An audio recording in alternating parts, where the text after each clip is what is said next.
வணக்கம் நேயர்களே, ஆயுத எழுத்திற்கு உங்களை வரவேற்பது நான் கார்கே. 2024 நாடாளுமன்ற தேர்தல், அந்த தேர்தலில் மிகப்பெரிய முறைகேட்டை செய்து பாஜக வெற்றி பெற்றிருக்கிறது அப்படின்ற குற்றச்சாட்டை திரு ராகுல் காந்தி அவர்கள் எதிர்க்கட்சி தலைவர் காங்கிரஸ் தொடர்பான கூட்டத்தில் முன்வைத்திருக்கிறார். அதற்கான ஆதாரங்களை நாங்கள் கிட்டத்தட்ட 6 மாதங்களாக முயற்சி செய்து கலெக்ட் செய்து வைத்திருக்கிறோம். அந்த ஆதாரங்கள் அணுகுண்டாக வெளிவரும் அப்படின்றாரு. தேர்தல் ஆணையம் அப்படின்னு ஒன்று இந்த நாட்டில் இப்போது இல்லை, அது அழிந்து விட்டது, தேர்தல் முறையே இப்போது இறந்து விட்டது அப்படின்ற குற்றச்சாட்டையும் அவர் முன்வைக்கிறார். குறிப்பாக இந்த மோசடி கிட்டத்தட்ட 70, 80, 100 தொகுதிகள் வரை நடைபெற்றிருக்கும் அப்படின்றாரு. 15 தொகுதிகளில் இந்த மோசடி நடைபெறாமல் இருந்திருந்தால் இன்றைக்கி மோடி பிரதமராகவே இருந்திருக்க மாட்டார் அப்படின்ற விஷயத்தையும் ராகுல் காந்தி குறிப்பிடுகிறார். இன்னொரு புறம் இதனுடைய முக்கிய புள்ளியாக பீகார் வாக்காளர் சிறப்பு தீவிர திருத்தத்திற்கு ஒரு புறம் எதிர்ப்பு, அது தொடர்பான பட்டியல் வெளியாகி அங்கே வாக்காளர்கள் 70 லட்சம் பேர் வரை அவங்க இல்லை அப்படின்ற கேள்விகள்லாம் பார்க்குறோம். என்னுடைய பேரே இல்லை அப்படின்னு திரு தேஜஸ்வி யாதவ் இந்த திருத்தத்திற்கு பிறகு குறிப்பிடுகிறார். அதே நேரத்தில் புலம்பெயர்ந்த பீகார் தொழிலாளர்கள் தமிழகத்தின் வாக்காளர்களாக 6.5 லட்சம் பேர் இடம்பெற இருக்கிறாங்க. அதற்கான நடவடிக்கை தொடங்கிவிட்டதாக தகவல். இது தமிழகத்தினுடைய அரசியலையே தலைகீழாக மாற்றக்கூடிய முயற்சி அப்படின்னு விடுதலை சிறுத்தைகள் உள்ளிட்ட கட்சிகள் இந்த விவகாரத்தில் ஒரு அனைத்து கட்சி கூட்டத்திற்கு முதலமைச்சர் ஏற்பாடு செய்யணும் அப்படின்ற கோரிக்கையும் விடுத்திருக்கிறார்கள். வாக்குகளை திருடும் பாஜக அர்த்தமுள்ளதா? எதிர்க்கட்சிகளின் புகார் விரிவாக விவாதிக்கிறோம் சிறப்பு விருந்தினர்களிடையே. முதலாவதாக விசிகாவிலிருந்து திரு பாவலன் நிகழ்ச்சிக்கு அவரை வரவேற்கிறேன். தொடர்ந்து பாஜகவிலிருந்து திரு டால்ஃபின் ஸ்ரீதர் அவரின் நிகழ்ச்சிக்கு வரவேற்கிறேன். திமுகவிலிருந்து டாக்டர் சையது ஹபீஸ் அவரின் நிகழ்ச்சிக்கு வரவேற்கிறேன். நான் முதல்ல திரு டால்ஃபின் ஸ்ரீதர், 2024 தேர்தலில் ஒரு மிகப்பெரிய முறைகேடு நடந்திருக்கு, கொடுக்கக்கூடிய ஆதாரம் அணுகுண்டு மாதிரி இருக்கும் அப்படின்னு எச்சரிக்கிறார் ராகுல் காந்தி. வணக்கம். ராகுல் காந்தி பேச்செல்லாம் அவர் கொஞ்சம் சீரியஸாக எடுத்துக்கிட்டு விவாதிக்கிறதே கூட சரியாக இருக்குமோன்னு எனக்கு தெரியல. ஏன்னா பிரதமரே ராகுலுடைய பேச்சுக்கு பதில் கொடுக்குறாரு பாராளுமன்றத்தில். பிரதமர் கொடுக்கறது அவருடைய உரிமை, கடமை. அதாவது எதிர்க்கட்சி தலைவர் ராகுல் காந்தி. ஆனால் இது வரைக்கும் ராகுல் காந்தி எதெல்லாம் சொல்லி அது பட்டியலிட்டு அது எதெல்லாம் புஸ்வானமாக போயிடுது, அது நம்ம சென்னை பாஷையில் சொல்கிறதா இருந்தால் பல்பு வாங்கிட்டாரு அப்படின்னு சொன்னால் ஒரு 100 விஷயத்தை பட்டியலிட முடியும். அதுக்கு உதாரணத்துக்கு நிறைய சொல்லலாம், ஒன்றா சொல்லிகிட்டு இருக்க முடியும். அது பெகாசஸ்லேருந்து ஆரம்பித்து ஹிண்டன்பர்க்லேருந்து ஆரம்பித்து அவர் சாவர்கர் குறித்து சொல்லிவிட்டு அப்புறம் போய் நான் அப்படி சொல்லவே இல்லைன்னு மன்னிப்பு கேட்டது, இப்படி பல விஷயங்கள் அவர் சொல்கிறது. இந்த அக்னிவீருக்கு அநியாயத்துக்கு அக்னிவீரை பற்றி அவர்களுக்கு இன்சூரன்ஸ் கம்மி, அவங்களுக்கு இல்லைலாம் சொல்லி அதன் பிறகு அது இல்லைன்னு ப்ரூஃப் பண்ணி அக்னிவீருக்கு நம்ம 50 லட்ச ரூபா இன்சூரன்ஸ் வித்தவுட் எனி சிங்கிள் பைசான்னு சொல்லி இதெல்லாம் ராகுல் காந்தி சொன்ன பொய்யான தகவல்களை அதை பொய்ன்னு சொல்லி பல 100 விஷயங்களை நம்ம சொல்லிட்டோம். ஆனாலும் கூட ராகுல் காந்திக்கு ஏதோ ஒரு மேனியா ஏதாவது பேசிக்கிட்டே இருக்கணுமே, அவர் ஏதாவது ஒரு லைம் லைட்டில் இருக்கணும்னு சொன்னால் ஏதாவது பேசிக்கிட்டே இருக்கணுன்ற வார்த்தையில் பாஜகவோட வெற்றியில் அவர் சந்தேகத்தை எழுப்புறார். இது திட்டம் சார்ந்த சந்தேகம் கிடையாது. எங்க அவருக்கு செலக்டிவ் அம்னீஷியாங்க. ஹிமாச்சல் பிரதேசத்தில் வெற்றி பெறும்போது அவருக்கு சந்தேகம் இல்லை, தெலங்கானாவில் ரேவந்த் ரெட்டி காங்கிரஸ் வெற்றி பெறும்போது அவருக்கு சந்தேகம் இல்லை, உத்தரப்பிரதேசத்தில் அதிகமான இடங்களில் ராகுல் காந்தி கட்சியும் இவருடைய முலாயம் சிங் யாதவ் உங்கள் கட்சியும் ஜெயிக்கும்போது அவருக்கு இவிஎம் மேலே சந்தேகம் இல்லை, தமிழ்நாட்டில் 39 தொகுதிக்கு பார்லிமெண்ட் எலெக்ஷனில் ஜெயிக்கும்போது அவருக்கு சந்தேகம் இல்லை, கர்நாடகாவில் ஜெயிக்கும்போது சந்தேகம் இல்லை, கேரளாவில் எதிர்கட்சி ஜெயிக்கும்போது அவருக்கு சந்தேகம் இல்லை. அவருக்கு எங்கே சந்தேகம் வருதுன்னா பாரதிய ஜனதா கட்சி எங்கே அதிகமாக ஜெயிக்குதோ அங்கெல்லாம் அவருக்கு சந்தேகம் வரும். சந்தேகத்துடைய லெவலை பாருங்க.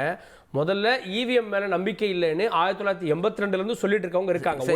கொண்டு வந்தது யாரு? ரெண்டாவது தேர்தல் ஆணையம் பாஜகவினுடைய பிடிக்குள்ள போயிருச்சுன்றது 2.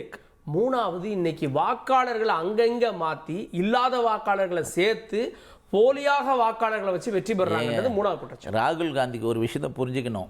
அவர் கிரவுண்டில் என்ன நடக்குதுன்னு பீகாரில் போய் அவர் கேட்க சொல்லுங்கள். அவங்க கட்சிக்காரங்களை இருக்கிற 98,000 வாக்குச்சாவடி நேற்றுக்கு அப்டேட் பண்ணதில்லை. என்கிட்ட லிஸ்ட்டு இருக்குது. Indian national Congress 17,549 booth level agent தான் அவங்க கட்சியில் இருக்குது. இதுதான் அந்த கட்சியினுடைய லட்சணம். அதனால் இவருக்கு என்ன தெரியும் ஃபீல்டில் என்ன இருக்குதுன்னு சொல்லி. அவர் 2014க்கு முன்னாடி இது எலெக்ஷன் கமிஷனை யார், சீஃப் எலெக்ஷன் கமிஷன் யார் போட்டது, எலக்ட்ரானிக் ஓட்டிங் மிஷினை யார் கொண்டு வந்தது இதெல்லாம் அவருக்கு தெரியுமா? இந்திரா காந்தி காலத்திலேருந்து வந்தது. இந்த ரிவிஷன் எஸ்ஐஆர் கூட இருக்குது இல்லையா, இன்டென்சிவ் ரிவிஷன், இதெல்லாம் வழக்கமாக 5 வருஷத்துக்கு ஒரு தடவை நடக்கிறது. இது எதை பற்றியுமே அவருக்கு தெரியாதுங்க. அவர் ஏதோ போகிற போக்கில் போகிறத சொல்லிட்டு போயிட்டார். என்ன ஆதாரம் இருக்கு அவர்கிட்ட? என்ன ஆதாரம் இருக்க முடியும்? ஒரு வாரம் கழிச்சு கொடுக்குறாரு. இன்னைக்கு சொல்லுங்க, நீ எந்த அணுகுண்டு வேணாலும் போடுங்க. என்ன அணுகுண்டு எனக்கு தெரியாதா? பாகிஸ்தான்காரங்க சொல்ற அணுகுண்டு மாதிரி தான் ராகுல் காந்தி சொல்ற அணுகுண்டும் கூட. இதெல்லாம் பார்த்தாச்சுங்க. ஏன்னா ராகுல் காந்தி பேச்சு எல்லாம் ஒரு சீரியஸாவே எடுத்துக்கிறதுக்கு யாருமே தயாரா இல்ல. அதுதான் உண்மை. ஏன்னா அரசியல் ரீதியா குற்றச்சாட்டு முன்வைக்கிறான்னு பாக்குறீங்க. இல்லங்க, அவர்கிட்ட ஒண்ணுமே ஸ்டஃப் இல்லங்க. அவர் என்ன பேசுறதுன்னு தெரியாம சொல்லிட்டு இருக்காரு. பீகார் எலெக்ஷன்ல பொறுத்தவரையில இது ஒரு ரெகுலர் ரொட்டீன். இது வீடு வீடாக போய் இதுக்கு பல தடவை வாய்ப்பு கொடுத்து பத்திரிகையில ரெகுலர் ரொட்டீன் கிடையாது சார். சார் இது ரெகுலர் ரொட்டீன்ல 70 லட்சம் பேர் எங்க மாற்றம் அதுதாங்க. அது காரணம் சொல்லிருக்காங்க. பாஜக ஜெயிக்கணும் அப்படின்னு எதிர்க்கட்சி சொல்லுங்க. ஒரு விஷயம் புரிஞ்சுக்கோங்க, அவருடைய இண்டி கூட்டணியுடைய தலைவர் இன்னைக்கு அங்க முதலமைச்சர் வேட்பாளராக இருக்கிற தேஜஸ்வி யாதவ், நீங்களே சொன்னீங்க என் பெயர் இல்லைன்னு அவர் சொன்னாரு. இப்ப நாம அவருடைய பெயர் வந்து வாக்காளர் பட்டியலில் 416 இருக்குன்னு சொல்லி நம்ம ப்ரூவ் பண்ணிட்டோம். 416 அவருடைய பேர் இருக்கு. தேஜஸ்வி பிரதாப் யாதவ் இருக்கு. 119 இருக்கு. என்ன பொய்ங்க இது? இது எவ்வளவு ஒரு பச்சை பொய் இது. இதெல்லாம் கண்டுபிடிக்க முடியாது. இன்னைக்கு இருக்கிற எலக்ட்ரானிக் யுகத்துல எல்லாமே ஆன்லைன்ல இருக்கு. இவங்க சொல்றாங்க இத்தனை பேர் இறந்திருக்காங்க, இத்தனை லட்சம் பேர் வந்து டபுள் என்ட்ரி இருக்கு. நம்ம ஒவ்வொரு விஷயத்தையும் சொல்லியிருக்காங்க. எத்தனை பேர்? 22 லட்சம் பேர் இறந்திருக்காங்க, 2.83%. அது மாதிரி ஷிஃப்டட் ஆயிருக்காங்க. பர்மனண்டான ஷிஃப்டட் ஆனவங்க 36 லட்சம் பேர் இருக்காங்க, புலம்பெயர்ந்தவங்க. ஒரே பேர் 2 இடத்துல 3 இடத்துல இருக்கிறது 7 லட்சம் பேர். இப்போ இதனால தான் குறைஞ்சிருக்கே தவிர 99% ஒரு ஆளை கூட விடப்படக்கூடாது. தேர்தல் கமிஷனுடைய ஆணையத்தினுடைய இலக்கு மோட்டோ என்ன தெரியுமா? தகுதி வாய்ந்த வாக்காளர் ஒருவர் கூட விடுபட்டுப்படக்கூடாது. அதே நேரத்தில் தகுதி இல்லாதவர்கள் தெரியாதனமாக கூட வந்துடக்கூடாது. என தேர்தல் நடைமுறை வாக்குரிமை என்பது மிக மிக மிக வலுவானது. ஒவ்வொரு குடிமகனுக்கும் இந்த அரசாங்கம் கொடுத்திருக்கிற அடிப்படை உரிமை. அதை தவறாக பயன்படுத்தக்கூடாது என்பதுதான். ஒரு ஜனநாயகம் வலுவாக இருக்கணும்னு சொன்னா தேர்தல் ஆணையத்தினுடைய அந்த பட்டியல் வந்து சரியாக பட்டியலாக ஃபுல் ப்ரூஃபான பட்டியலாக இருக்கணும் என்பதுதான் தேர்தல் ஆணையம். அதற்கான ஒரு ரெகுலர் நடைமுறையை எவ்வளவு தூரம் கொச்சைப்படுத்துறாரு ராகுல் காந்தி? அது ஒரு சீரியஸான விஷயம். எதிர்க்கட்சிகள் கேட்கிறேன், கேட்போம். நம்முடைய வலதுசாரி ஆதரவாளர் திரு எம் குமார் இணைந்திருக்கிறார். திரும்ப வரேன் திரு குமார். நான் திரு சையது ஹாஃபிஸ். முதல்ல இவிஎம் மேல நம்பிக்கை இல்லை அப்படின்னு எதிர்க்கட்சிகள் சொன்னாங்க. அப்புறம் எலெக்ஷன் கமிஷன் மேல, இன்னைக்கு வாக்காளர் பட்டியல் மேல அப்படின்னு திருப்பியிருக்காங்க. 2-3 விஷயங்களை புரிஞ்சுக்கணும். இது வந்து ஏதோ எதிர்க்கட்சிகள் மட்டும் சொல்லலை. முதல் போய் வந்து இது 5 வருஷத்துக்கு ஒரு வாட்டி நடக்கிறது கிடையாது சார்ன்றது. இதுக்கு 5 வருஷத்துக்கு ஒரு ரெகுலர் இது நடக்குது. ஆனா எஸ்ஐஆர் நடக்கிறது வந்து அதனால ஃபர்ஸ்ட் நாங்க எதிர்க்கிறது வந்து எஸ்ஐஆர் தான் எதிர்க்கிறோமே தவிர வழக்கமாக வாக்காளர் சரிபார்ப்பு பார்க்கறதுல வந்து நீங்க பார்க்க கூடாதுன்னா காங்கிரஸும் சொல்லலை, திமுகவும் சொல்லலை, இந்தியா கூட்டணியும் சொல்லலை. அதனால ஃபர்ஸ்ட் அந்த பொய்யை வந்து நான் மறுத்துறேன். 5 வருஷத்துக்கு ஒரு வாட்டி நடக்கிறதே நாங்கள் ஏதோ எதிர்க்கிறோன்ற மாதிரி ஒரு பிம்பத்தை உருவாக்க நடக்கிற முயற்சியை நான் அடிப்படையில் மறுக்கிறேன். இன்னொன்று, இது ஏதோ எதிர்க்கட்சிகள் தான் இந்த கேள்வியை எழுப்புனாங்களா அப்படின்னா, உச்சநீதிமன்றத்தில் இந்த கேஸ் போகிறப்ப அந்த நீதிபதியே கேட்டார், திடீர்னு என் பர்த் சர்டிஃபிகேட்டை கேட்டால் என்னாலேயே கொடுக்க முடியாது, நீங்கள் சாமானியர்களுக்கு வந்து 30 நாள் கெடுவை கொடுத்து இத்தனை டாக்குமெண்ட்ஸை இப்போ கேள்வி வந்து நீங்கள் நடத்தக்கூடாதுன்னெலாம் இல்லை. டால்ஃபின் ஸ்ரீதர் சாருடைய பேச்சை நான் பாராட்டியிருப்பேன். எப்போனா இந்த மாதிரி நீங்கள் சரிபார்ப்பே நடத்தக்கூடாதுன்னு எங்கள் மேலே குற்றச்சாட்டு வச்சிங்கன்னா, நாங்கள் அப்படி சொல்கிறோன்ற குற்றச்சாட்டு வச்சா அவர் பேசுனதெல்லாம் சரி, நாங்கள் அதெல்லாம் நீங்கள் பண்ணுங்க. ஆனால் அரசாங்கம் ஏற்கனவே கொடுத்த ரேஷன் கார்டு செல்லாதுன்றீங்க, நீங்கள் கொடுத்த ஆதார் கார்டு செல்லாதுன்றீங்க, எலெக்ஷன் கமிஷன் கொடுத்த ஓட்டர் ஐடியா செல்லாதுன்னு சொல்லிட்டு புதுசாக டாக்குமெண்ட். அப்போ உச்சநீதிமன்ற நீதிபதி கேட்குறாரு, ஏன் உங்களுக்கு என்ன கஷ்டம்? அரசாங்கம் கொடுத்த ரேஷன் கார்டை நீங்கள் ஏன் ஏற்றுக்க மாட்டீங்க?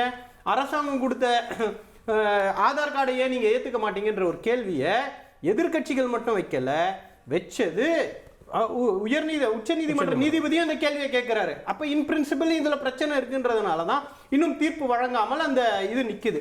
இதுல குழப்பம் இருக்குதுன்றதை எல்லாரும் ஏத்துக்கிட்டாங்க.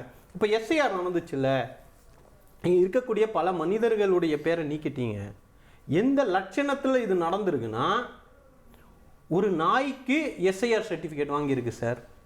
ஓட்டர் ஐடி வாங்குற அளவுக்கு அப்பா பேர் நாய், அம்மா பேர் பெண் நாய், என் பேர் டாக் பாபுன்னு ஒரு பேர் வச்சு வாங்குற லட்சணத்துல தான் எலெக்ஷன் கமிஷன் வேலை பார்த்துருக்கு.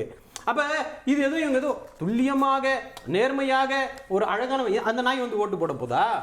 அப்ப நீங்க என்ன பட்டியலை உருவாக்குறதுக்கான முயற்சியை செஞ்சுக்கிட்டு இருக்கீங்க? அது ஃப்ராடு தனம் கிடையாதா? உயிரே இல்லாத ஓட்டு போட முடியாத ஒரு நாய்க்கு எலிஜிபிலிட்டி கொடுக்குறீங்க சார் நீங்க. வாக்காளர் பட்டியல் வந்துருச்சு இல்ல, வரைவு வாக்காளர் பட்டியல் வந்துருச்சு, இன்னைக்கு தான் வந்திருக்கு. ஆனா என்னென்ன குளறுபடிகள் நடந்திருக்குன்றதுக்காக நான் எடுத்து வைக்கிறேன். நாய் வந்து ஓட்டு போட முடியுமா? உலக வரலாறுல ஒரு நாய் வந்து ஓட்டு போடுறதுக்கு எலிஜிபிலிட்டின்னு ஒரு எலெக்ஷன் கமிஷன் சர்டிபிகேட் கொடுத்து உயிரோட இருக்கவங்களுக்கு டெத் சர்டிபிகேட் வாங்கின கேஸ் எல்லாம் இருக்கு சார் தமிழ்நாட்டில். ஏன் நாய்ங்க டெத் சர்டிபிகேட் வாங்குறது வேற, நாய் இருங்க அமெரிக்க அதிபர்கள் காங்கிரஸ் கடவுளுக்கெல்லாம் ஆதாரம் வாங்கியிருக்காங்க.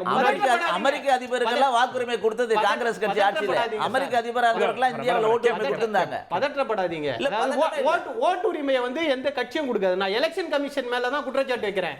இவர் பாருங்க எப்படி பாஜக தான் இதை செய்துன்றத மறைமுகமா கொண்டு வந்து காங்கிரஸ் இப்படி பண்ணிச்சுன்றாரு.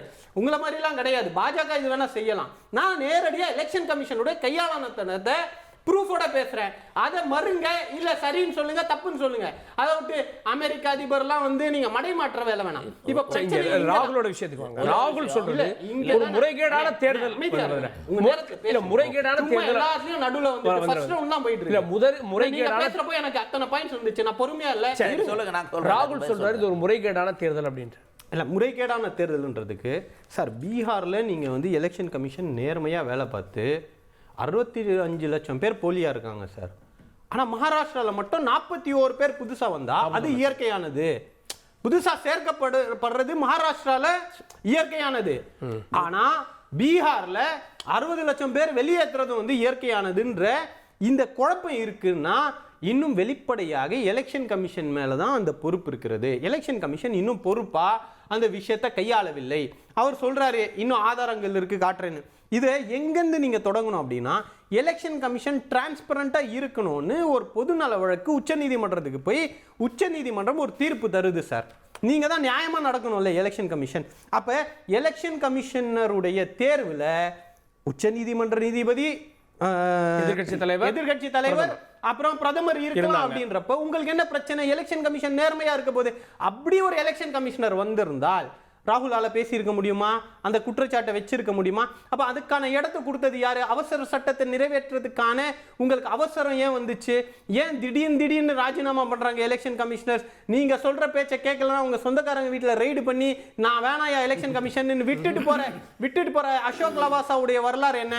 அருண் கோயல்ன்ற ஒருத்தரை வந்து அவசரமா கொண்டு வரீங்க, அவர் என்னால பிரஷர் தாங்க முடியல அப்படின்னு சொல்லி வெளியேறாரு. அப்ப எலெக்ஷன் கமிஷன் சுதந்திரமா செயல்படாமல் தடுக்கக்கூடிய சக்திகள் இங்க இருக்கிறது அப்படின்றதான் நாங்க பதிவு செய்யறோம். முதல் பார்வை நம்ம 2 பேரும் மட்டும் பேசிட்டு இருந்திருப்போம். நான் மற்ற முதல் பார்வை வாங்கிக்கிறேன். திரு எம் குமார், தொடர்ச்சியா பிஜேபி எப்படி ஜெயிக்குது அப்படின்ற ஒரு கேள்வி வந்தப்பதான் 6 மாதம் தொடர்ச்சியா வேலை பார்த்து ஆதாரங்கள் எடுத்திருக்கதா ராகுல் காந்தி சொல்றார். மகாராஷ்டிரால ஒரு 3 கட்சிகளே அழிக்கப்பட்டிருக்கு, ஒரு பலம் வாய்ந்த கட்சிகள் அழிக்கப்பட்டிருக்கு, இதன் பின்னணியில தேர்தல் ஆணையத்துடைய சதி இருக்கு அப்படின்றாரு ராகுல் காந்தி. அவர் பல குற்றச்சாட்டுகள் சொல்லியிருக்காரு. அவர் ஒரு குற்றச்சாட்டு 2 குற்றச்சாட்டு சொல்லலை. ஆனால் கிளைமேக்ஸை சொல்லலை. அவர் பாஜகவிற்காக தேர்தல் ஆணையம் திருட்டில் ஈடுபடுகிறதுன்னு சொல்றாரு. ஆனால் நிரூபிக்க என்னிடம் 100% ஆதாரம் உள்ளது என்று சொல்றாரு. அந்த அணுகுண்டு வெடிக்கும் போது தேர்தல் ஆணையம் ஓடி ஒளிஞ்சு விடும் அப்படின்னு சொல்றாரு. ஆனால் மகாராஷ்டிராவில் 1 கோடி வாக்குகள் இப்படித்தான் போட்டாங்கன்னு சொல்றாரு. இப்படி அடுக்கடுக்கான பல குற்றச்சாட்டுகளை அவர் சொல்றார். ஆனால் எந்த விதமான ஆதாரம் 100% ஆதாரம் இருக்குன்னு சொல்லுகிறார். ஆனால் எந்த ஆதாரத்தையும் அவர் வெளியிடலை.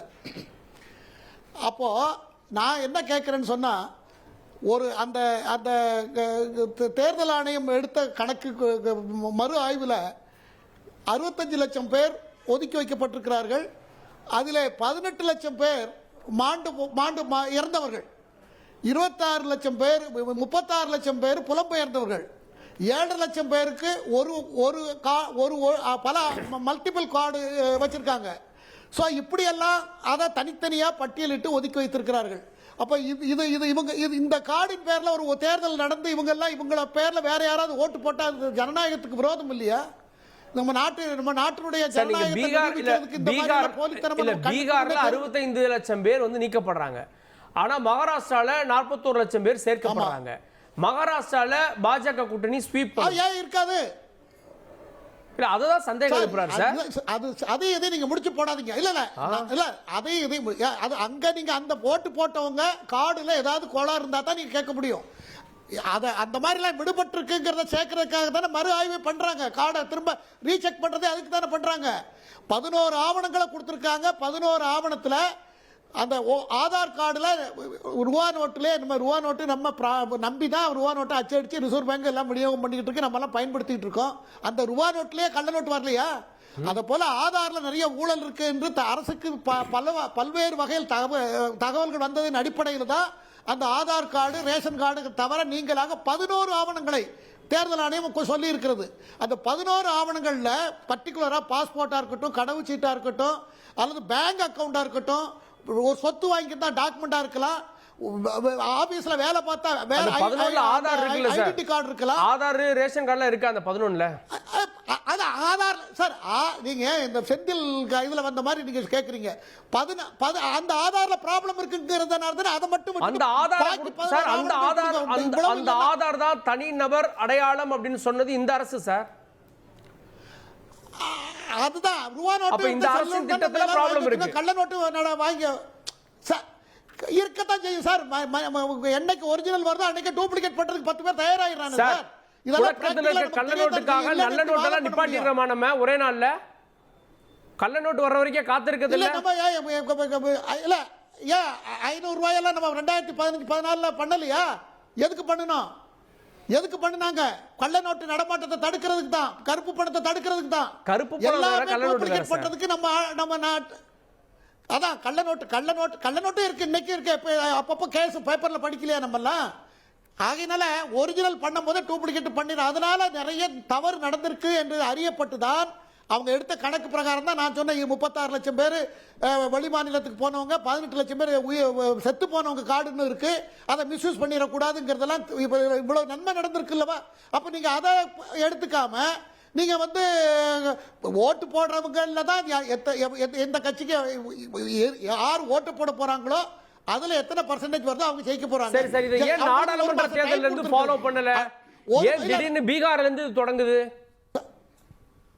சிறப்பு தீவிர திருத்தம்? பீகார்ல தான் கண்டுபிடிக்கப்பட்டது. இப்ப அதாவது வெஸ்ட் பெங்கால்ல மம்தா பானர்ஜி அவங்க பல ஆண்டு காலமாக அவங்களுடைய சொல்லு செயல் பேச்சு எல்லாம் ஒரு குறிப்பிட்ட சமூகத்தை ஆதரித்தே அவங்க வந்திருக்கிறார்கள். அவர்களுடைய அனுமதியோடு பல பக்கத்து அடுத்த நாட்டுகள்ல இருந்து நிறைய பேர் நம்ம பீகாருக்கு குடி வந்ததாக அரசுக்கு கிடைத்த தகவலின் அடிப்படையில் அதை மறு ஆய்வு செய்யும் பொழுது இவ்வளவு விஷயங்கள் வந்திருக்கிறது. அந்த 1 மாத காலத்திற்குள்ள அதற்கு 1 மாத காலத்திற்குள் இந்த ஒதுக்கி வைக்கப்பட்ட 65 லட்சம் பேர் அதுல தனக்குரிய ஆதாரங்கள், அதாவது வெளி மாநிலம் புலம்பெயர்ந்தவர்கள்லாம் என்னால ஓட்டு போட முடியும்னு கொடுத்து காமிச்சாங்கன்னா போட்டு போட முடியும். அது வரைக்கும் டைம் இருக்கணும். அதுக்குள்ள காலில் வெட்டியை ஊத்திக்கிட்டு பாராளுமன்றத்தில் கலெக்டா பண்றது, முடக்கிறது, உள்நோக்கத்தோட பேசுறது, பாஜகவை எதுக்கணுங்கிற நோக்கத்தில் பேசுறதுங்கிறது ஜனநாயக விரோதம், மக்கள் விரோதம், மக்களுடைய விருப்பத்தை மக்களுடைய எண்ணத்துக்கு விரோதமா செயல்பட்டு கொண்டிருக்கிறார்கள். கேட்போம். நான் திரு பாவல், என்ன மாதிரியான ஆதாரத்தை ராகுல் காந்தி வச்சிருக்காரு? ஏன்னா ஒரு பொது வழியில் ஒரு தேர்தலை ஒரு பிரதமருக்கு எதிராக, தேர்தல் ஆணையத்துக்கு எதிராக முன்வைக்கிறார். அப்போது ஆதாரத்தை வெளியிட்டிருந்தால் தான் அதனுடைய வேலிடிட்டி என்னன்றது நம்ம பார்க்க முடியும். அரசியல் செய்கிறதுக்காக இந்த வாதங்களை பயன்படுத்துகிறாரா ராகுல்? ஒரு நாட்டை ஆளக்கூடிய பிரதமர் நாடாளுமன்றத்தில் தெம்பிருந்தால், தைரியம் இருந்தால் ராகுல் காந்தி கேட்கின்ற கேள்விகளுக்கு பதில் சொல்லணும். ராகுல் நாடாளுமன்றத்தில் கேட்கலையே, வெளியில கேட்கறதுக்கு அவரே நாடாளுமன்ற கேள்விக்குமே அவர் பதில் சொல்றதில்லை. ராகுல் காந்தி எந்திரிச்சார்னா வெளியில போயிடுறாரு. இப்போ ஒரு காங்கிரஸ் கட்சியை வழிநடத்தக்கூடிய ராகுல் காந்தி ஆதாரம் இல்லாமல் எந்த குற்றச்சாட்டையும் சொல்ல போறதில்லை. அவர்கிட்ட ஒரு வலுவான ஆதாரத்தை நாங்கள் தேடி எடுத்திருக்கோம், அது ஒரு வெடிகுண்டா நாங்கள் கொண்டு வர போறோம் சொல்லியிருக்காரு. இதற்கு நீங்கள் நாடாளுமன்றத்தில் அப்படிலாம் இல்லை அப்படின்னு தெரிவிங்க, அல்லது அனைத்து கட்சி கூட்டத்தை கூட்டி, நாடாளுமன்றத்தில் இடம்பெற்றிருக்கக்கூடிய அனைத்து கட்சி கூட்டத்தை கூட்டி அங்கே நீங்கள் மறுப்பு தெரிவிங்க, எங்கள் மேலே அபாண்டமாக பழி சொல்கிறான்னு சொல்லுங்கள். 2023 தேர்தல் ஆணையரை தேர்ந்தெடுக்கக்கூடிய குழுவை நீங்கள் மாற்றி அமைச்சிங்க, அதில் இருக்கக்கூடிய தலைமை நீதிபதியை மாற்றி அமைச்சிங்க. இதோட உள்நோக்கம் என்னவா இருக்குது? ஜனநாயகத்தின் மாண்புகளை பாதுகாக்கக்கூடிய, ஜனநாயகத்தின் தூண்களாக இருக்கக்கூடிய அத்தனையும் நீங்கள் காலி பண்ணிட்டு இருக்கீங்க. தேர்தல் ஆணையத்தை உங்களுக்கு சாதகமாக வச்சுக்கிறீங்க, அமலாக்கத்துறையை உங்களுக்கு சாதகமாக வச்சுக்கிறீங்க, வருவாய் அதாவது இன்கம் டேக்ஸ்னு சொல்லக்கூடிய அந்த துறையை உங்களுக்கு சாதகமாக வச்சுக்கிறீங்க. அப்போது வந்து உச்சநீதிமன்றத்தையும் உங்களுக்கு சாதகமாக பயன்படுத்திக்கிறீங்க. இப்போ இராணுவம் மட்டும்தான் மிச்சம் இருக்குது. இராணுவத்தையும் மெல்ல மெல்ல உங்களுக்கான ஒரு அமைப்பாக மாற்றிட்டுருக்கீங்க. நீங்கள் மகாராஷ்டிரா தேர்தலை பற்றி ஒரு வாதம் இங்கே வந்தது. மகாராஷ்டிரா தேர்தலில் ராகுல் காந்தி சொன்ன குற்றச்சாட்டு ஒரு ஆங்கில நாளேட்டில் வந்தது. நீங்கள் ராகுல் காந்தி சொன்னது தவறுனா ஏன் நீங்கள் நீதிமன்றத்தில் வழக்கு போட்டிருக்கலாம்ல? ராகுல் காந்தியை நீதிமன்றத்துக்கு அது மகாராஷ்டிரா தேர்தல் குற்றச்சாட்டு இருந்தா அவர் நீதிமன்றத்துக்கு போலாம் சார். குற்றச்சாட்டுக்கு ஆதாரம் இருந்தா அவரே போலாம். பாஜக போயிருக்கலாம். இவர் வந்து மகாராஷ்டிரா தேர்தலில் தில்லுமுள்ளு நடந்தது, பாஜக வந்து வாக்குகளை களவாடிதுன்னு சொல்லி வெளிப்படையாக வந்து ஒரு ஆங்கில நாளேட்டிற்கு திரு ராகுல் காந்தி வெளிப்படையாக வந்து பேட்டி கொடுத்தாரு. அது தப்புன்னு சொல்லிட்டு ராகுல் காந்தி எங்கள் மீது அவாண்டமாக பலி சுமத்துறான், ஏன் நீங்கள் நீதிமன்றத்துக்கு போகலை? அப்போ அதில் உண்மை இருக்குதானே? சண்டிகார் தேர்தலில் நீங்கள் என்ன பண்ணீங்க? மேயர் தேர்தலில் திருடலையா? வெற்றியவே தட்டி பறிக்கலையா? நீங்கள் உச்சநீதிமன்றம் ஓங்கி உங்கள் தலையில் கொட்டின பிறகுதான் நீங்கள் வந்து அதை விட்டு கொடுத்தீங்க. அப்போ ராகுல் காந்தி சொல்லக்கூடிய குற்றச்சாட்டு அனைத்தும் உண்மையானது.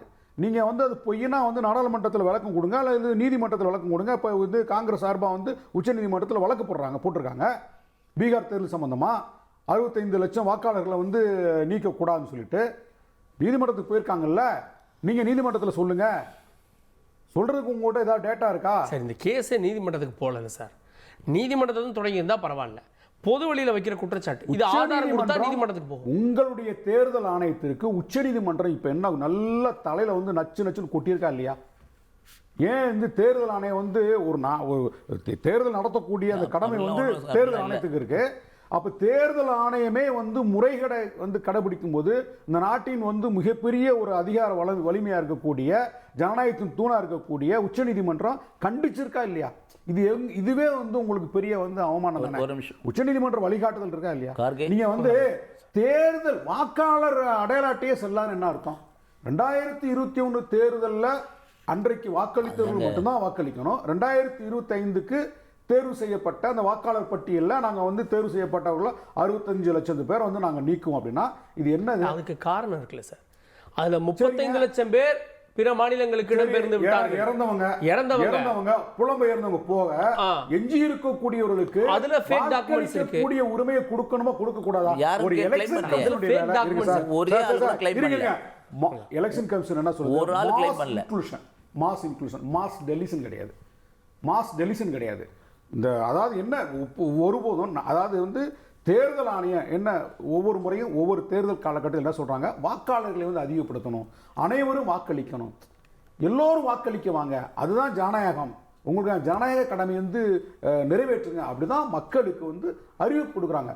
அப்போ இந்த நாட்டுக்குள்ள காலங்காலமாக வாழக்கூடிய மக்களை வந்து நீ வாக்களிக்க வராத, நீ வந்து பெர்த் சர்டிஃபிகேட் கொண்டு வா, உன் கையில் அரசாங்கமே கொடுத்த ஆதார் அட்டை செல்லாது, அரசாங்கமே கொடுத்த வாக்காளர் அடையாள அட்டை செல்லாது, அரசாங்கமே கொடுத்த ரேஷன் கார்டு செல்லாதுன்னா இது என்னது? இது எங்கே போய் சொல்றது? ஒரு விஷயம் எங்கே போய் சொல்றது? இருங்க சார், நான் பேசிக்கிறேன். உங்க ரவுண்ட்ல நான் வரவே இல்லை, பேசாம இருக்கேன். சொல்லுங்க நான் பதில் சொல்றேன். அப்ப ஒரு நாட்டை வழிநடத்தக்கூடிய ஒரு அரசுக்கு ஜனநாயகத்தை பாதுகாக்கக்கூடிய அரசமைப்பு சட்டத்தை பாதுகாக்கக்கூடிய கடமை இருக்கு. இது முற்றிலும் இவங்க செய்யறது அரசமைப்பு சட்டத்துக்கு எதிரான போக்கு. தேர்தல் ஆணையம் அரசமைப்பு சட்டத்தின் உட்பட்டது. சுப்ரீம் கோர்ட் வந்து அரசமைப்பு சட்டத்தின்படி தான் வழி நடக்குது.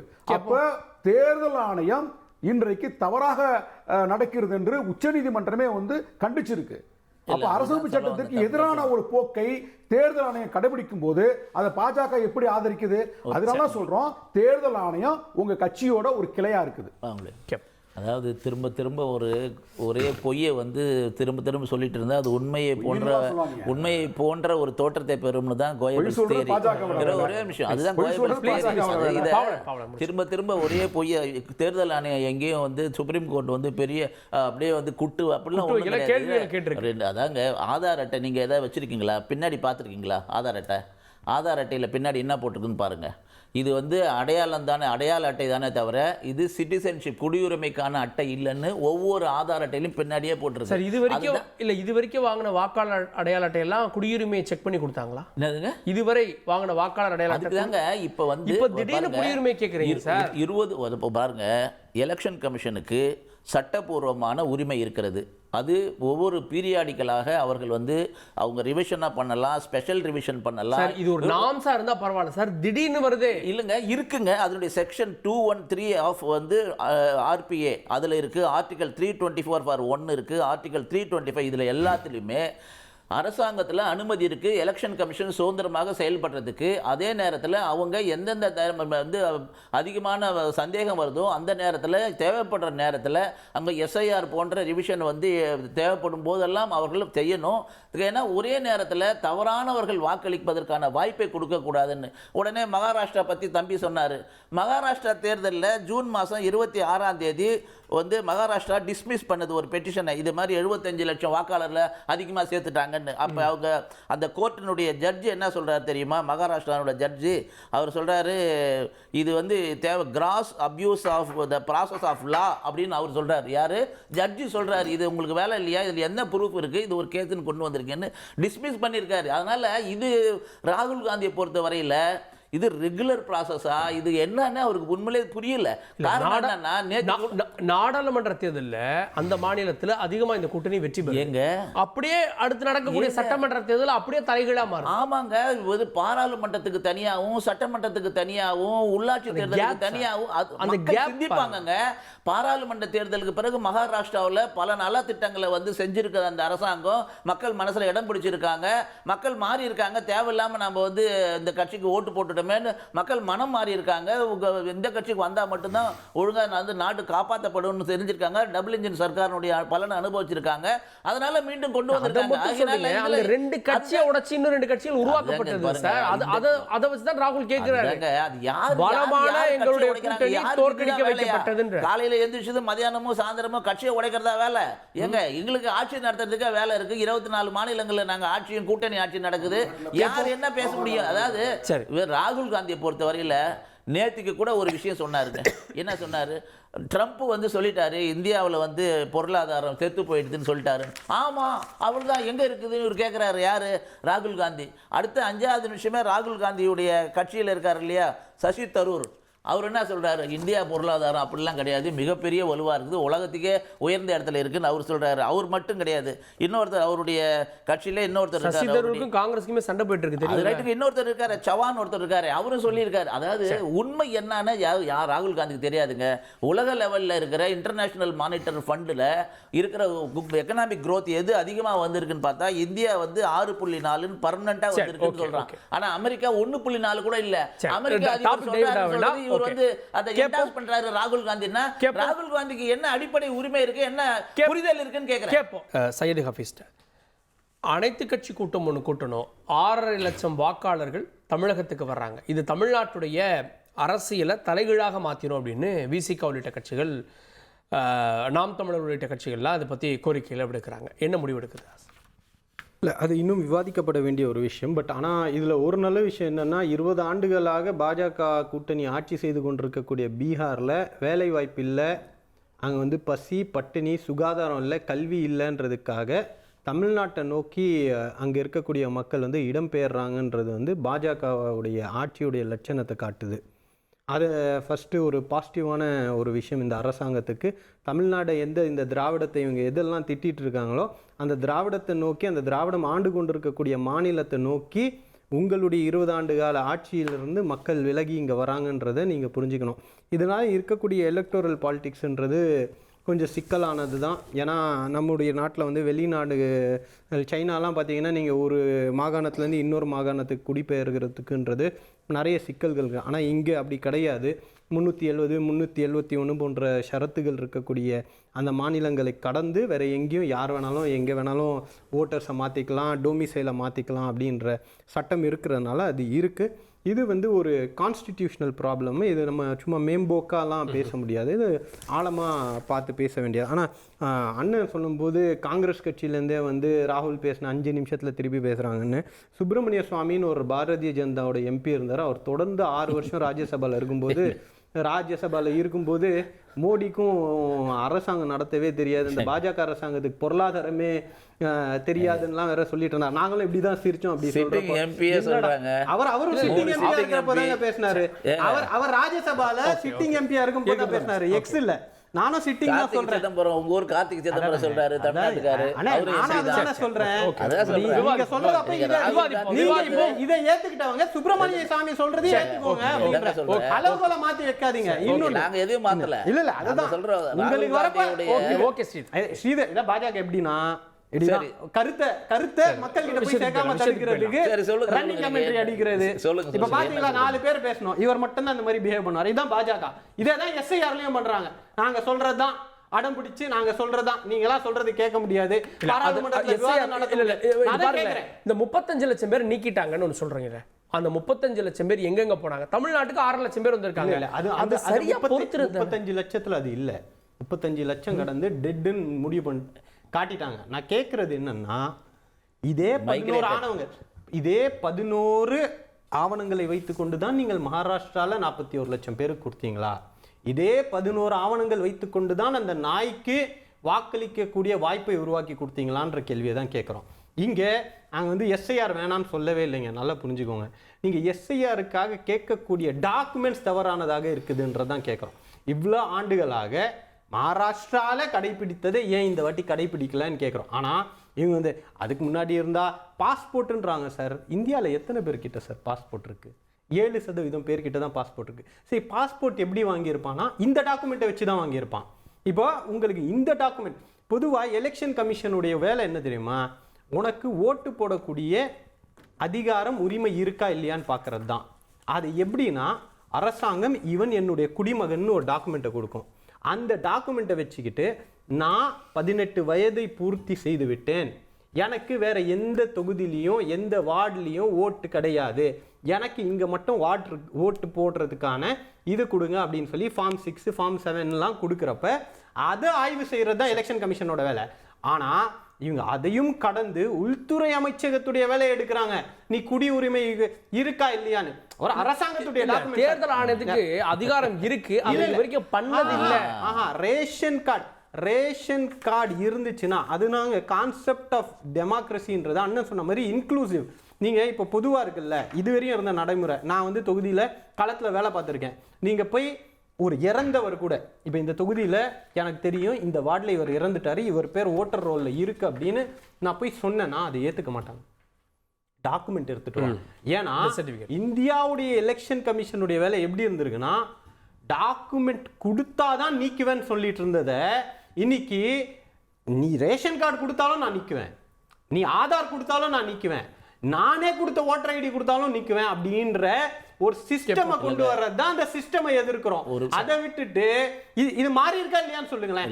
இவ்வளவு நாள் இதுதான நடைமுறை, இந்த வருஷம் மட்டும் எதுக்கு அந்த நடைமுறையை மாத்துறீங்க? இது மக்களுக்கு டிஸ்என்ஃப்ரான்ச்சைஸ்மென்ட், அவர்களுடைய வாக்கு போடக்கூடிய உரிமையை பறிக்கிறீங்கன்ற ஒரு கேள்வியை தான் வைக்கிறோம். அதுக்கு இன்டைரக்டா மறைமுகமாக குடியுரிமையை பரிசோதிக்கக்கூடிய ஆவணங்களை எலெக்ஷன் கமிஷன் கேட்கிறது. அதற்கான உரிமை எலெக்ஷன் கமிஷனுக்கு கிடையாது. அதனால தான் திரும்ப திரும்ப உச்ச நீதிமன்றம் அட்வைஸ் பண்ணுது, ஆதாரம் ரேஷன் கார்டு எடுக்க மாட்டீங்க. இப்போ ஆதார் வந்து இட்ஸ் நாட் an ஐடென்டிட்டின்ட்டீங்க, இட்ஸ் an ஐடென்டிட்டின்ட்டீங்கல்ல. அந்த ஐடென்டிட்டி குடியுரிமை நிரூபிப்பதற்கு போதுமானதல்ல. இல்ல, குடியுரிமையே வேணாம், ரேஷன் கார்டு குடியுரிமை தானே. குடிமை இல்லாதவனுக்கு ரேஷன் கார்டு கொடுக்குறீங்களா? ரேஷன் கார்டு கொடுக்குறீங்கல்ல, ரேஷன் கார்டு கொடுக்குறீங்களா? ஓட்டர் ஐடி எதை வச்சு சார் கொடுத்துருக்கோம் எலெக்ஷன் கமிஷன்? அப்ப சொந்த எலெக்ஷன் கமிஷனே இப்ப இருக்கக்கூடிய எலெக்ஷன் கமிஷன் நம்பலையான்ற ஒரு கேள்வியை வைக்கிறோம். சிறிய குறுக்கிட மாட்டோம். நான் குமார்ட்ட, அதாவது எலெக்ஷன் கமிஷன் 11 விதமான சுப்ரீம் கோர்ட்டில் தாக்கல் பண்ண ஆதாரங்கள் இருக்குது. அதில் சர்டிஃபிகேட், எலெக்ஷன் ஸ்கூல் சர்டிஃபிகேட்லேருந்து, லேண்ட் டாக்குமெண்ட்லேருந்து பல விஷயங்களுக்கு 11 டாக்குமெண்ட் கொடுத்துருக்காங்க. அவரே சொன்னார், யாரோ ஒரு நாய்க்கு வந்து ஐடி கார்டு வாங்கிட்டாங்கன்னு. அதுதான் அந்த லட்சணம்ன்றது அவங்களுக்கே தெரிஞ்சிருக்கு. அதனால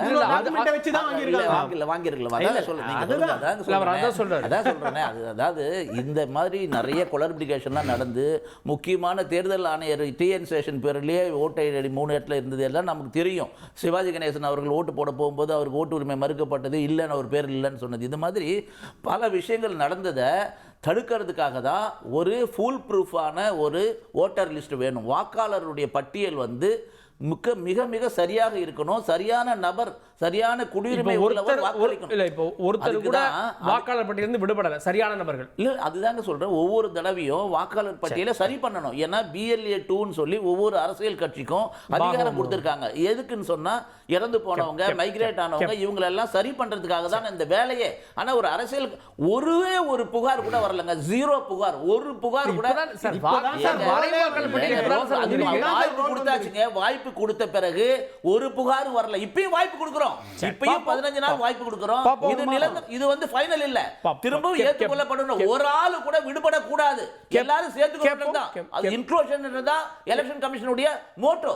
கேட்போம். திரு குமார், தேர்தல் ஆணையத்தின் மேல ஒரு புகார் 2 புகார் அல்ல, ஆணையர்கள் நியமனமே புகாராகிறது. ஆணையர்கள் வெளியிடக்கூடிய தேர்தல் அட்டவணையும் புகாருக்குள்ளாகிறது.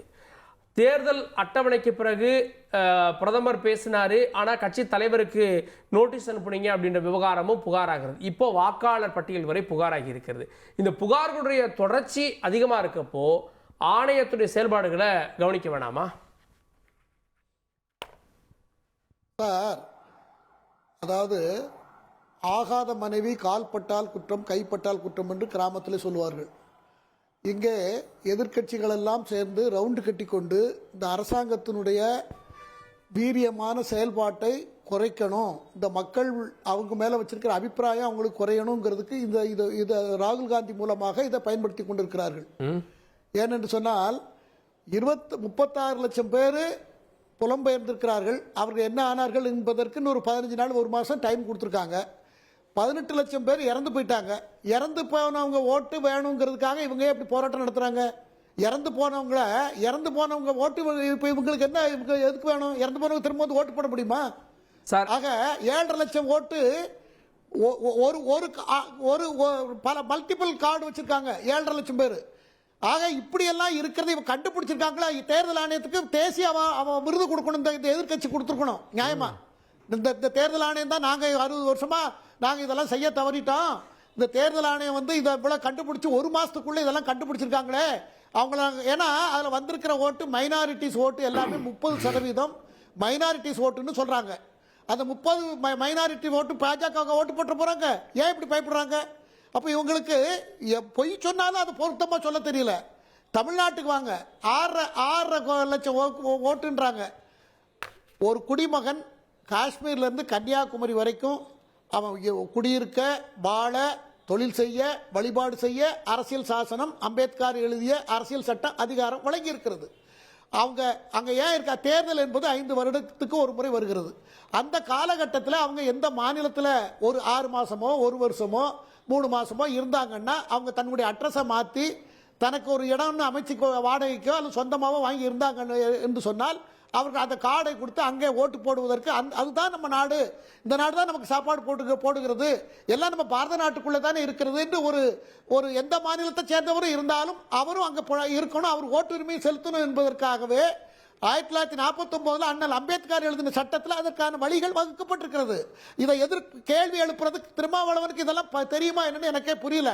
அவர் ஒரு நாளைக்கு 10 தடவை அம்பேத்கரை பத்தி பேசுகிறார்.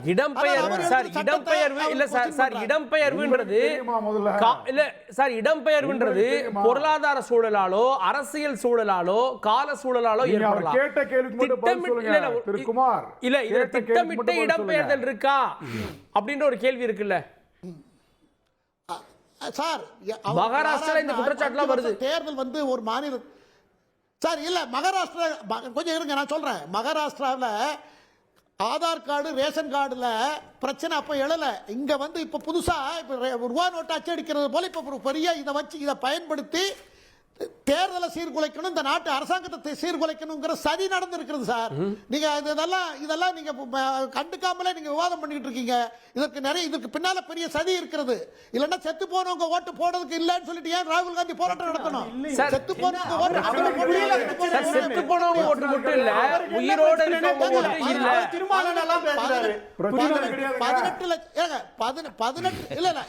18 லட்சம் பேர் செத்து போயிட்டாங்கன்னு தெளிவா சொல்லி இருக்கிறது. தேர்தல் ஆணையம் அட்டவணையிட்டு இருக்கிறது. சார் அத சேருங்கன்னு யாரும் சொல்லல சார். உயிரோடு இருக்கவங்கள விட்டுட்டீங்கன்னு தான் கேக்குறாங்க. வார்த்தை கேட்டுருங்க. அதுக்கு இல்ல அது அடுத்தால வரேன். உயிரோடு இருக்கிறவங்க யார? புலம்பெயர்ந்தவங்க. புலம்பெயர்ந்தவங்க தானே உயிரோடு இருக்கிறவங்க. இங்கே நான் இப்போ நம்ம சென்னையில் இருந்துட்டு நாங்கள் இப்போ டெல்லியில் போய் 10 வருஷத்துக்கு இருக்கேன்னா நான் அந்த ஓட்டு அங்கேயும் போடாமல் இருக்கணுமா? அதனால் அதெல்லாம் இருக்கிறது. ஒரு உண்மையை நீங்கள் தெரிந்து கொள்ள வேண்டும். தயவு செய்து ஒரு 10 செகண்ட் அனுமதிங்க. ஒரு நாள் ஒன்றுக்கு பல லட்சம் பேர் பிறக்கிறார்கள், பல லட்சம் பேர் இறக்கிறார்கள். 18 வயசை நெருங்கக்கூடியவர்கள் பல லட்சம் பேர், அட்ரஸ் மாறுறவங்க பல லட்சம் பேர். இது இந்த இவ்வளோ பெரிய ஜனநாயக நாட்டில் நடந்து கொண்டிருக்கிறது. இதை தேர்தலில் வந்து ரெகுலராக 365 நாளும் 24/7 இதற்கு இந்த பாப்புலேஷன் அப்டேட், இடம் அட்ரஸ் மாறுறது, இதெல்லாம் சரிப்படுத்தக்கூடிய தேர்தல் சீர்திருத்தத்தை அரசாங்கம் செய்வதற்காக முயற்சிகள் எடுத்துக்கொண்டிருக்கிறது. இந்த தேர்தலில் இந்த குளறுபடி வந்ததனால் இந்த நாட்டுக்கு சம்பந்தம் இல்லாதவர்கள் 11 ஆவணங்கள்ல ஓட்டர் ஐடி, அதாவது ஒரு விவசாயியா இருந்தா அவருடைய ஐடி கார்டு போதும், ஒரு ஆபீஸ்ல வேலை பார்க்கிறவர் இருந்தா அவருடைய ஆபீஸ் கார்டு போதும், பேங்க் அக்கவுண்ட் வச்சிருந்தா கூட போதும், சொத்து வாங்கியிருந்தா கூட போதும். இப்படி பல 11 ஆவணங்களை கொடுத்திருக்கிறது. வெறும் ஆதார் கார்டு இல்லைன்னா நீ ஓட்டு போட முடியாதுன்னு அவங்க சொல்லல. ஆனா இதை உள்வாங்காமலே மேனுண்டுக்கு அரசாங்கம்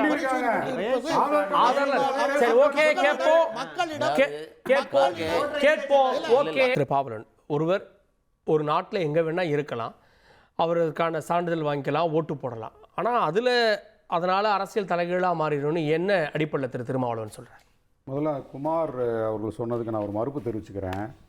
அதாவது புரட்சியாளர் அம்பேத்கர் அவர்கள் அரும்பாடுபட்டு உலகமே கண்டு வியக்கக்கூடிய வகையில் இந்த நாட்டிற்கு வழங்கப்பட்ட அரசமைப்பு சட்டத்தை அழித்தொழிக்கும் வேலையில் தான் பாஜக ஈடுபட்டு வருது. அவர்களிடமிருந்து அரசியலமைப்பு சட்டத்தை பாதுகாக்கக்கூடிய நடவடிக்கைகளில் எங்கள் தலைவர் எழுச்சி தமிழர் வந்து ஒவ்வொரு நாளும் வந்து இயங்கி வருகிறார். அவர் பேசக்கூடிய எல்லா கருத்துக்களுமே அரசியலமைப்பு சட்டத்தை பாதுகாக்க வேண்டும் என்கின்ற அடிப்படையில் தான் பேசுவார். இதை ஒரு இதாக பதிவு பண்ணிக்கிறேன். இப்போ அந்த 36 லட்சம் வாக்காளர்கள் வந்து இடம்பெயர்ந்து போயிட்டாங்க, அவங்க கண்டுபிடிக்க முடியல அப்படின்னு தேர்தல் ஆணையம் சொல்லுது. கண்டுபிடிக்க முடியவில்லை, கடல் கடந்து அவங்க போகலை. இந்த 36 லட்சம் வாக்காளர்கள் கடல் கடந்து போகல, நாட்டை விட்டு எங்கேயும் தப்பிச்சு போகல, இந்த நாட்டுக்குள்ளே தான் இருக்கிறாங்க. வர்ற நவம்பர் மாதம் தேர்தல் 3 மாதம் தான் இருக்குது. 3 மாதத்துக்குள்ளே 36 லட்சம் வாக்காளர்கள் எந்த மாநிலத்தில் இருக்கிறாங்க, எங்கே இருக்கிறாங்க, அவர்கள் கண்டறிந்து அவர்கள் வந்து இந்த தேர்தலில் வாக்களிக்க முடியுமா முடியாதா அப்படின்றத சொல்ல வேண்டிய இடத்துல தேர்தல் ஆணையம் இருக்குது. ஆனால் அந்த பொறுப்பில் இருந்து விலகி போய் எங்களால் கண்டுபிடிக்க முடியலன்னு சொல்லிட்டு இதை வந்து ஒரு நிலைப்பாட்டில் இருக்கிறாங்க. இப்போ அந்த 36 லட்சம் வாக்காளர்களில் பெரும்பாலான வாக்காளர்கள் வந்து ராஷ்ட்ரிய ஜனதா தளத்திற்கும் காங்கிரஸுக்கும் ஆதரவான வாக்காளர்கள். இவங்க இந்த டெலிஷன் பண்ணி வச்சுருக்காங்கல்ல, 65 லட்சத்தில் வந்து அந்த இறந்து போனவங்க, இரட்டை வாக்குரிமை பெற்றவங்க, இவங்கெல்லாம் கடந்த பிறகு எஞ்சி இருக்கக்கூடியவர்கள் பெரும்பாலான வாக்காளர்கள் வந்து ராஷ்ட்ரிய ஜனதா தளத்திற்கும் காங்கிரஸுக்கும் ஆதரவான வாக்காளர்கள். அவங்கள தான் அதில் தலித்துகள் இருக்காங்க, பழங்குடிகள் இருக்காங்க, பெரும்பாலான இஸ்லாமியர் இருக்காங்க. அந்த லிஸ்ட் தான் சேர்க்க போகிறோம் அப்படின்றாங்க. இதில் சேர்க்க போகிறாங்க. அந்த மாதிரி எங்களுடைய பேர் விடுபட்டிருக்குன்னு தெரிஞ்சு அவங்க புகார் கொடுத்தா சேர்க்க போகிறோம். ஏங்க இது நடக்கிற காரியமா? இது ஏன் நீங்கள் அழிச்சிங்க, ஏன் எடுத்தீங்க? 2021 தேர்தலில் வாக்களிச்சிருக்காங்க. 2021 தேர்தல், 2024 தேர்தலையும் வந்து நாடாளுமன்ற தேர்தலில் வாக்களிச்சிருக்காங்க. ஓராண்டு கூட முடியல, அதுக்குள்ளேயும் வந்து நீங்கள் வந்து இவங்கெல்லாம் வாக்களிக்க கூட உரிமைகள்னு சொல்லி நீங்கள் நிற்குவீங்களா? இதைத்தான் எதிர்கட்சிகள் வந்து கேட்கிறோம். நாடாளுமன்றத்தில் வாங்க, நாடாளுமன்றத்தில் உட்காருங்க, விவாதிப்போம், சரினா எடுத்துக்கங்க, இல்லைன்னா வந்து ஒப்படைங்க. எங்க தலைவர் எழுச்சி தமிழர் சொன்ன கருத்து, தமிழ்நாட்டில் 6 லட்சம் வாக்காளர்கள் வந்து பீகார்காரங்க வந்திருக்காங்க, குடியேறியிருக்காங்க. இப்போ அவங்கள வந்து தமிழ்நாட்டில் வரக்கூடிய சட்டமன்ற தேர்தலுக்கு வாக்களிக்கிறதுக்கு அந்த வாய்ப்பை உருவாக்கணுமா உருவாக்கக்கூடாது அப்படின்றத தமிழ்நாட்டில் இந்தியா கூட்டணிக்கு தலைமை தாங்கக்கூடிய மாண்புமிகு முதலமைச்சர் அவர்கள் தலைமையில் ஒரு அனைத்து கட்சி கூட்டத்தை நடத்த சொல்லி நாங்கள் வலியுறுத்தி இருக்கிறோம்.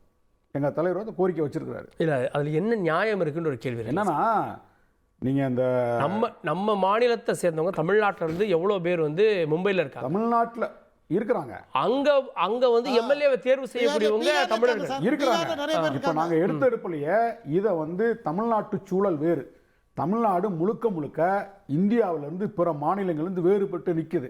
சமூக நீதிக்காக போராடக்கூடிய, இன்றைக்கு தொடர்ந்து போராடி வரக்கூடிய ஒரு மாநிலம் தான். இந்த சமூக நீதிக்கு கோட்பாட்டிற்கு புதிய வாக்காளர்களால் ஏதாவது ஒரு சிக்கல் வந்துடக்கூடாது. ஏன்னா சமூக நீதி என்பது தமிழ்நாட்டில் இருக்கக்கூடிய அத்தனை கோடி மக்களுக்கும் பொதுவானது. அப்ப இந்த புதிய வாக்காளர்களா இங்க எந்த விதமான இடையூறு ஏற்பட்டு விடக்கூடாது. அப்ப அனைத்து கட்சி கூட்டத்தை கூட்டுவான். பாஜகவும் வாங்க, தமிழ்நாட்டில் கூட பாஜக வாங்க, காங்கிரஸ் வாங்க, அதிமுக வாங்க, புதுசா கட்சி ஆரம்பிச்சு கூட வாங்க, அனைவரும் கூடி பேசி அந்த 6.5 லட்சம் வாக்காளர்களை தமிழ்நாடு வாக்காளர் பட்டியலில் சேர்க்க கூடாதுன்றது அந்த கூட்டம் முடிவெடுத்துக்கிட்டோம். ஏன்னா இது என்டையர்லி டிஃபரண்ட் ஃப்ரம் தமிழ்நாடு வந்து இந்தியாவில் வந்து வேறுபட்டு நிக்குது.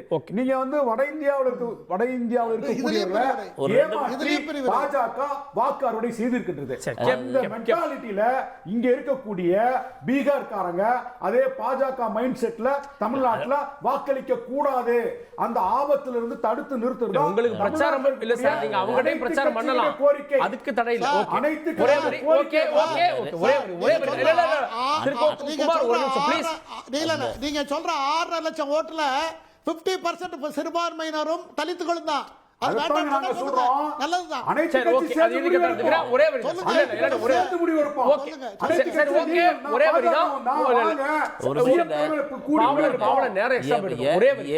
ஒரு நிமிஷம், அண்ணல் அம்பேத்கர் அவர்கள் தான் ஆர்டிகல் 324A மூலமாக ஒரே நிமிஷம் இல்லைங்க, அண்ணல் அம்பேத்கர் நீங்க சொல்லாதீங்க, அதை நீங்க சொல்லாதீங்க, அதை நீங்க சொல்லக்கூடாதுங்க.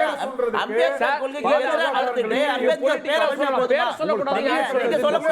நீங்க யாரும் நீங்க சொல்லக்கூடாது, அவர் பேரை வச்சு நீங்க தான் வந்து அதை அரசியல் பண்ணி ஏமாத்துறீங்க. நாங்க சொல்லலாம். பாருங்க, எலெக்ஷன் கமிஷன் 324ல ஆர்டிகல் 324க்கு எலெக்ஷன் கமிஷனுக்கு அங்கீகாரம் கொடுத்தது, அதை செயல்பட வச்சது அண்ணல் அம்பேத்கர் எழுதின ஆர்டிகல் 324 தான். அது எலெக்ஷன் கமிஷன்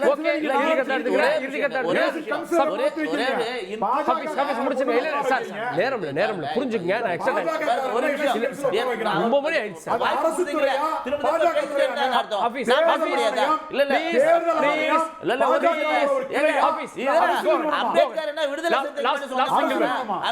நாட்டுக்கு சொந்தமானவர், நாட்டுக்கு சொந்தமானவர்,